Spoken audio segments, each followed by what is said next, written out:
Now I want to talk about if you're hanging a stand and you want to make sure that you're taking advantage of the area. You know, one of the things when a mature buck comes through, does, fawns, you know, we can come to a lot of our stand locations and say, well, we're going to go shoot a doe, and you go shoot one. When it comes to a mature buck, you have to have everything working for you. I've shot 40 target bucks over the years, and with those bucks, when they came in, you don't get second and third chances most of the time. So you have to be able to draw back, make the shot, not spook the deer. Well, how do you do that? You know, part of it is you can't sky draw, you can't make a bunch of movement in the stand, noise. You can't stand up and then shoot. You have to have everything set up so that you could take advantage of the moment when it arises. This is a beautiful water hole setup that we have right here. Love this setup. We had some really good bucks in here. Ocho, we found Ocho sheds, and he's a beautiful 4-year-old 8-point. He'd be one that I'd want to come back and hunt this year. He's going to be 5 years old, 5.5 years old. That's the kind of buck I'm after. Maybe in this setup right here. But I want to make sure all these things come together in a way that you have a very low failure rate, at least up until the time of making the shot, especially when it comes to bow hunting. It takes a lot of work to get that target buck right in front of you. Once you do that, then make sure you can get the shot, and then we all have a failure rate from there. You know, it's do you spook them when you draw your bow back? Some of these tips will help you with that. Do you actually miss? You know, how's your shot?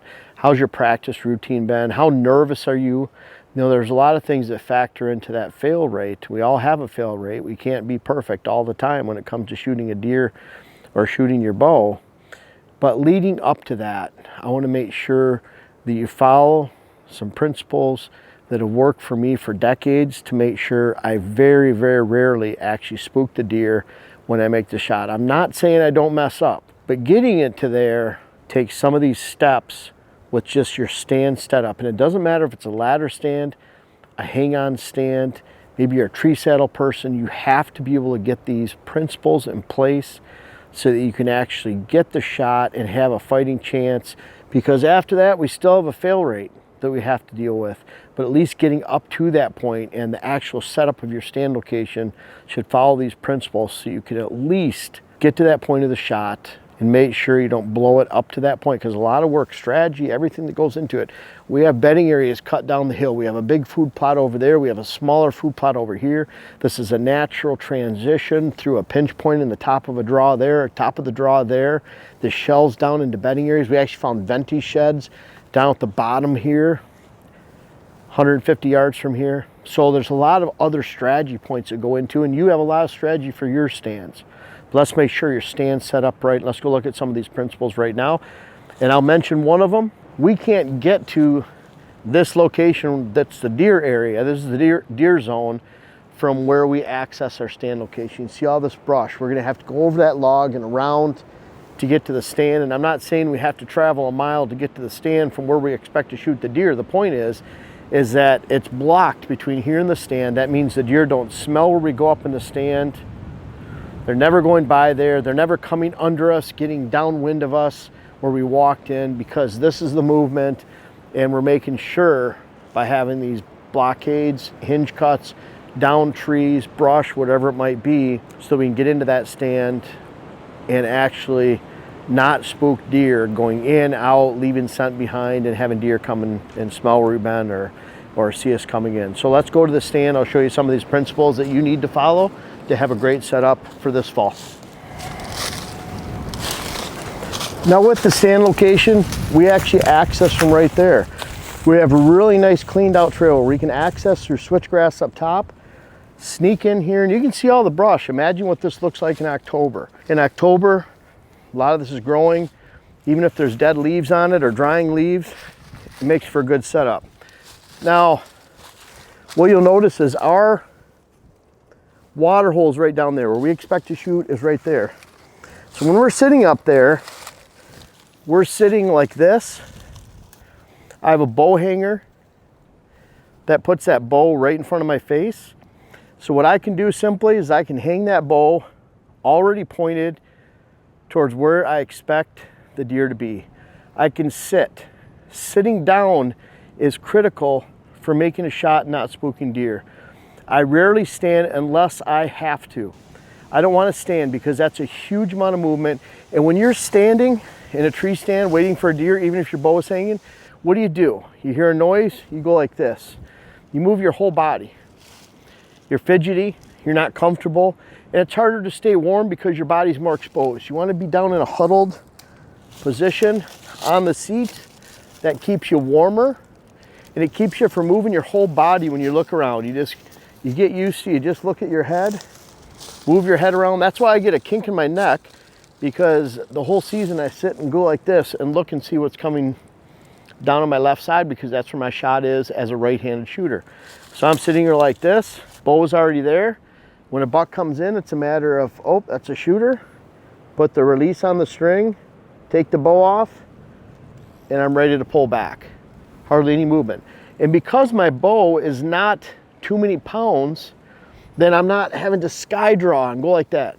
If you can't pull your bow easily when it's 10 degrees in December, back like this, straight at a deer, then you have to lower your poundage. There's just black and white. There's nothing you can do about it. So who cares what you tell your friends you're shooting? You know, some people say, well, I have to shoot 70 pounds so they can tell their buddies they're shooting 70 pounds or 80. I met someone the other day that's still shooting 90.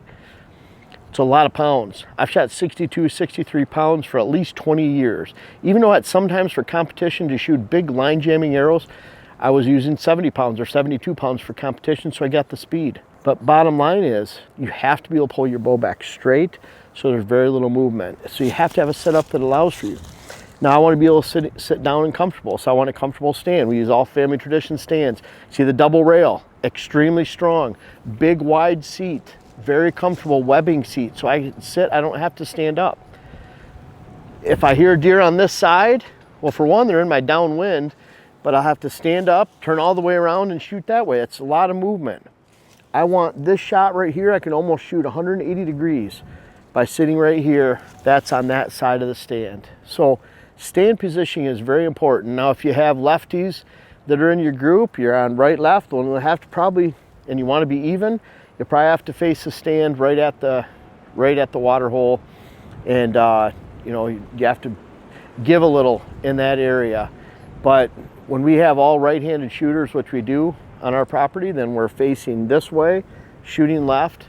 Now, difference between a ladder stand, and that's why I like having a lot of brush here between myself and the water hole and where I expect the deer to be, is that if I was using a hang-on in this position, I expect the deer over there, then I want my ladder going up this side of the tree so I can use the tree to block me climbing up. And then I step over about 90 degrees and I'm still sitting in the same position right here where I can actually shoot down to that water hole.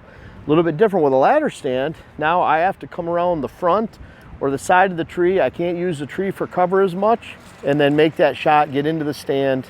So a little bit different with ladder stand, but ladder stands you find a little bit more comfortable. It seems a little bit safer. In the end, stand position so I can take a seated shot, something blocking between myself and where I expect the deer to travel, even if it's just a deer trail right there, so they don't spook. Somewhere where my bow is hanging right in front of me, somewhere where I can sit, I can pull straight back. I want my back against this tree. Then you actually blend in. I don't want to be out here away from the stand where my silhouette can be seen away from that trunk. Once you take all that strategy into account, then we want to make sure we have a lifeline. So using a lifeline to me is critical. Making sure you're belted in all the time, very, very important. Of course, we always have our bowstring right here. You can see our Matthews Silent Connect system right here for our bows.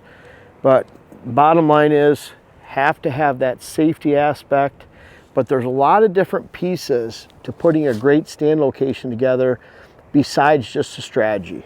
We all have that strategy, and you want to be able to put yourself in a position where you can shoot what you want to. Your target buck, for example, we have a certain age class we target, whether it's here, Wisconsin, even public land we go to in Pennsylvania or another state. We just really want to target that top 5% of the buck herd wherever we're at. I don't care if that's a 3-year-old or a 6-year-old, then that's what I want to target. You have all that strategy, you have your goals, but if you don't have your stand set properly, for allowing you to take a shot without spooking deer 100% of the time, then all that work that you put into it is for naught. I want to be able to sit here, make a great shot with very minimal movement, sit still, blend into the tree in the woods, get in and out without spooking deer, and that's the name of the game. And this type of stand location complements that. And then again, lifeline for safety and a safety harness on every single setup.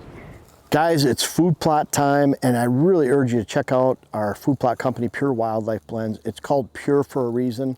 I invite you to check it out. We have food plot blends for all types, and we try to give you all this content on YouTube, articles on the site to help you make sure you not only do it right, plant it right, but you pick the right seed blend for your circumstances.